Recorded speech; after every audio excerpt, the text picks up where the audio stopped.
Dans l'économie ce soir, un épais rapport de la BCE à peine parcouru et l'ensemble des valeurs bancaires sont malmenées en bourse. La facture de plus en plus épaisse pour BP, le pétrolier britannique, est aussi attaquée sur les marchés. Jean-Marie Messier et 6 autres personnes jugées à partir de demain en France, c'est aussi le procès d'une époque.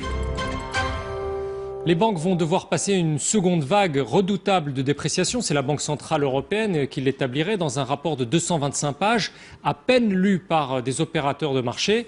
Et voici que les places financières européennes repartent ce matin pour une nouvelle séance de chute.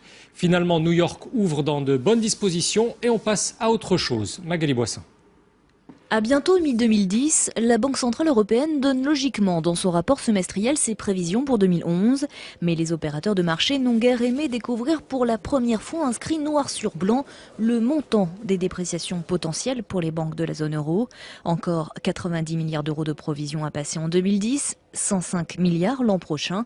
Les valeurs bancaires ont donc particulièrement souffert en bourse aujourd'hui, des places financières qui peuvent manquer de lucidité selon cet analyste bancaire indépendant. Les marchés ne se donnent pas toujours le temps de lire à fond les informations. C'est quand même un rapport qui fait 225 pages et qu'ils réagissent sur une dépêche qui fait que parfois les gens réagissent trop vite. D'ailleurs, vous avez quand même vu que les marchés ont ouvert en forte baisse, mais se sont quand même ressaisis dans la journée. Pas de scoop négatif en effet dans ces 225 pages. Les 105 milliards d'euros de pertes anticipées par la BCE en 2011 sont par exemple inférieurs de 16% aux provisions enregistrées en 2010. On a un abaissement du coût du risque, c'est la bonne nouvelle.